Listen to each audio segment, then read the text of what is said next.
Conservatives continued to press the government today to release the names of parliamentarians accused of helping foreign states. Public Safety Minister Dominic LeBlanc says that would be inappropriate and that he can't discuss the particularities of intelligence information publicly. It's about releasing the names so that Canadians can know which MPs are working against the interests of Canada. Mr. Speaker, I'll give full points to my friend from Regina Capel to try and get me to do indirectly what he knows very well I can't do directly. Can the minister assure Canadians that nobody who sits around the cabinet table today is on this list of compromised MPs who are working against Canada? Our government has taken, more than any other government, steps to ensure that our democratic institutions are protected. So what national security considerations are at stake in the debate of whether to name or not name these parliamentarians? Wesley Wark is a senior fellow at the Centre for International Governance Innovation. Welcome back to the program, sir. Thank you so much, JP. Do you think the government should release the names of the MPs who are allegedly working with foreign states to undermine our democracy? No, a bad idea, I think, to be honest. And I think the calls for it are based on a political notion that opposition parties will ask the government something that they know the government cannot produce. I think the real answer to this, we have to be very careful about kind of naming and shaming in the public square, which is something that probably authoritarian states who delight in foreign interference would be very pleased by, a way to kind of upend democracy. The real route forward is prosecutions. And that's the way to go in a democracy. And we really have to step up on the prosecutorial side. As you probably know, JP, there have been no prosecutions in Canada of political foreign interference acts at all. And it's high time that we got started on that. Do you understand why the opposition and some voters may be a little uneasy with this situation, though? We're heading into an election next year, and they may not know which MPs, parliamentarians, are allegedly colluding with a foreign power. Isn't there some public right to know on this? Yeah, I think there absolutely is, and I think that public right to know can be met, at least in part, with a fuller explanation on the part of the government about these cases. That doesn't necessarily reach to naming and shaming again, because all of these cases, let's be honest, are based on intelligence. Intelligence is not evidence, as we've heard many times. It may get close to the truth, it may not quite be there, and it's never presented in court. That's why we need prosecutions. But I think the government has a responsibility to tell Canadians more about these cases, stopping short on some legal waterlines. I think the National Security Intelligence Committee of Parliamentarians did a great job in bringing these cases to light. I don't think we can expect anything more from that committee in terms of going forward. They've done their job. It's up to the government now to provide more information. In your view, is there anything, I take your point that it's a bad idea, but is there anything in your view that would prevent the Prime Minister from going public with the names? Does he have the legal authority to do that? The Prime Minister, I suppose, has the legal authority even to break the law. I think there would be a great possibility of breaking various parts of the law, not least the Privacy Act, and going forward, quite apart from it just being a very bad idea. The last thing you want to be involved in is a campaign of pillorying, let's call it that, where there hasn't been the opportunity for anyone to defend themselves publicly. There hasn't been any kind of free and fair trial process behind this. It simply is something that we must avoid. It is something, if we remember our history, that we tried to avoid throughout the Cold War in terms of that temptation to descend into McCarthyism. We've got to avoid it now. But we also have to do a much better job in terms of public information and a much better job in terms of prosecutions. Pierre Poilievre won't get the necessary security clearance. He could review the NSI COP report if he does get that clearance. The government has offered him that chance, and he'll have a better idea of what's going on with foreign interference. At least he would know the names of some of the parliamentarians in question here. What do you make of Poilievre's refusal to get that clearance? Well, this is, as you know, JP, this is not the first time that he's refused to get a clearance. He to learn more about foreign interference. He also refused in the context of the David Johnson report as independent special rapporteur. Other political leaders, including a leader of the NDP, Jagmeet Singh, have agreed to get a security clearance in order to allow them to see the classified information, behind the public report. it is difficult, I think, to really understand Mr. Poilievre's approach here. I appreciate that he may feel that he would be trapped by having access to the secret intelligence, but there are ways to talk in public about what you've learned that doesn't involve breaching the Security of Information Act and can be very important to you. And for the Conservative Party, I think in the light of some of the indications in the National Security Intelligence Committee of Parliamentarians that it wasn't just Liberal MPs and senators who may have been targeted by foreign interference and turned into what are called witting accomplices, but also that the Conservative Party and in fact the Conservative leadership have been attacked in this way, and that there's not just China as an actor on the scene, but also India. So I think it would be, frankly, in the Conservative Party's own best interest to have its leader better informed about what's going on nationally and better informed about any possible implications for his own party. Let's take a step back here. Is it fair to call what's allegedly gone on, what's documented in the NSI COP report, is it fair to call that treason? Yes, absolutely. I think it's very straightforward. There's, there are two parts to the law that, most Canadians may not understand. There's the Security of Information Act, which protects secrets and provides for criminal sanctions for breaches of secrets. We usually use that law in the form of espionage cases, let's say. There's also criminal code sanctions. They're kind of old and musty, to be honest, about what are called high treason and treason. But the treason offenses in the criminal code, which have been around for a long time, involve, for example, the unlawful communication of information to a foreign state in peacetime. So you have a piece of the criminal code that is there on the shelf, ready to be used. And they don't use it. They haven't used it to this point. As you say, there are no foreign interference prosecutions really outstanding that we know of. The police won't even confirm if there's an investigation underway now with parliamentarians. I just wanted to read back to you one thing that you wrote earlier this week about this issue. You were mentioning, parliamentarians sharing foreign information with foreign states, colluding with foreign agents, accepting money, working to manipulate MPs and senators. You called all of this nausea-inducing. Why do you say that? Why do you get nausea after reading this NSI COP report? Well, I hope it's just me, JP. I hope all Canadians would feel nauseous at reading this. It's not what we expect of our elected officials. I don't think it's what we expect as Canadians.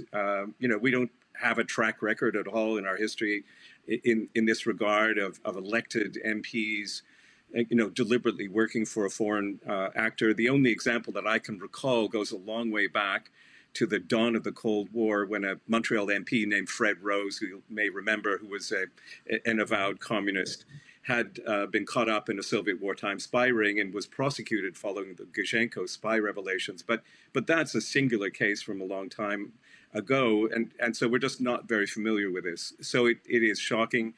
But I think it is so far beyond the bounds of what we expect of public officials and the respect that we want to hold public officials, elected officials in, to see these kinds of instances happening. And difficult, frankly, to know why anyone would stoop to such action. Okay, let's leave it there. Thank you. Wesley Wark is a senior fellow at the Center for International Governance Innovation. Appreciate your time, sir. Thank you, JP. I'm joined now by Green Party co-leader Elizabeth May. Welcome back to the show, Ms. May. Thank you, JP. Good to be here. Do you think the government should release the names of MPs who are allegedly working with foreign states to undermine our democracy? There are serious concerns about these issues at many levels. But as a Canadian, just my gut reaction is Canadians have a right to know. But I also am in a position where I do have top secret security clearance, and I would love to have more information. I believe, as a member of Parliament and as leader of a party, and with top secret security clearance, as you were mentioning, Mr. Wark, rather baffling that other leaders haven't wanted to obtain this top secret security clearance when it was made available to us for the first time as a result of Special Rapporteur Johnson's report. But I've got the security clearance to be able to read the National Security Intelligence Committee report. I would then feel, I think, that I could, with more information and more knowledge about it, give you a better informed answer. But as I said, my gut says Canadians have a right to know. These are very shattering accusations about elected members of Parliament. And I raise not only the questions of what's in the criminal code and other laws, we take an oath when it isn't nothing to swear an oath that you are going to faithfully serve the interests of Canada, certainly above your own interests, and absolutely over the interests of a foreign power or a foreign government, or for that matter, a foreign transnational corporation. I find it deeply disturbing. Are you uneasy with the concept of maybe going into an election next year with voters not knowing who these parliamentarians allegedly are? It's a non-starter. We can't possibly let that happen. We need to get to the bottom of this. Canadians have a right to know. We've had very serious accusations made that my colleagues, sitting members of Parliament in the chamber with me, are more interested in serving the interests of foreign governments than Canada. That is not acceptable. It has to be dealt with, and it has to be dealt with well before the next election. You mentioned sitting in the chamber. Are you feeling a bit uncomfortable, a little uneasy, knowing that some people around you could be colluding with a foreign government? Like, how does that feel being an MP and having to experience this? Well, it's more than uneasy. I think Wesley Wark's right. It is nausea-inducing. It's very distressing. It's hard to imagine, quite honestly. I take people as, well, I love to believe that every human being wants to do the right thing in their life and has a commitment, and that certainly every Canadian parliamentarian is committed to this country. And now I'm being told that our intelligence agencies and the National Security Intelligence Committee of Parliamentarians, who are sworn to secrecy and do have a mandate that limits how much they can tell us, that they're concerned that sitting members of Parliament have serve the interests of foreign governments, have conveyed information about Canada to foreign powers. That's not just concerning, that's outrageous. Wesley Wark described it as treason. Do you think that's an appropriate label for what's gone on here? I think it's a classic dictionary definition of treason. You mentioned that you do have the top security clearance, the top secret security clearance. Do you intend to read the report? Have they offered you the chance to read the NSI COP report in its original form? I spoke to Minister LeBlanc. I've asked to be able to see everything. He said he will arrange that. So I expect to be able to read all of the information and then be able to, and respecting the fact that it's top secret. I think that Mr. Poilievre's excuse that he didn't want top secret security clearance because he loved not knowing, because he thought that somehow knowing what was in top secret security documents would in some way be a gag order that restricted his ability to communicate.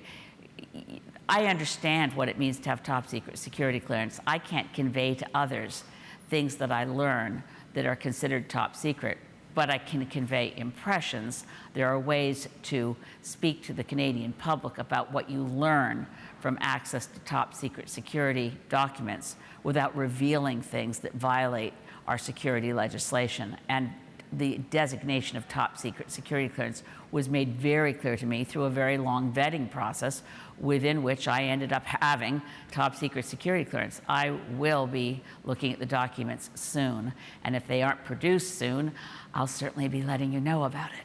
Yeah, you call me. If you do get a chance to review it, though, what would you do with that information? As you mentioned, there's a lot of restrictions around this sort of thing. What do you intend to do once you've read through that report? How will that inform your job as an MP and leader? That's hypothetical at this point, JP. I'll tell you one thing, I won't be anything I can convey and share with the Canadian public without violating the top secret security clearance regulations. I certainly will. For instance, such things as, now that I've read the report, I'm more alarmed now than I was before. Or, now that I've read the report, I'm less alarmed than I was before. If you can see that there's things you can say that can be useful to the Canadian public. Right now, Canadians have a right to know whether members of Parliament are interested in advancing other countries' interests or their personal financial interests more than being loyal to this country and faithful to the oath we all take when we're sworn in as members of Parliament. At a minimum, we need to know if this is the case, and to the extent that there are MPs who may have transgressed, was it a minor transgression? Was it a major transgression? Are they still working in the interests of foreign governments? And there are a lot more foreign governments than the ones that you've mentioned on the program today that would still concern me very much. The government doesn't seem keen to do much more than it's already done. They don't intend to release the names. They say this is in the hands of law enforcement, but we don't know if the RCMP is investigating this. They won't say if they are.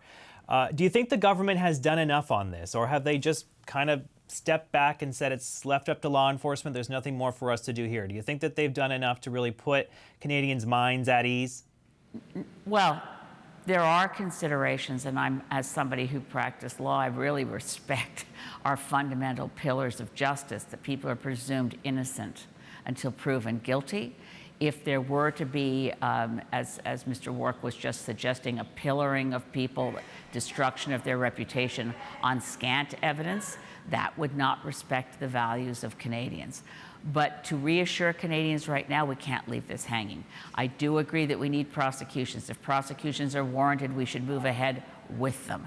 Then names can be public, and we also will know that people are innocent until proven guilty, and intelligence isn't proof.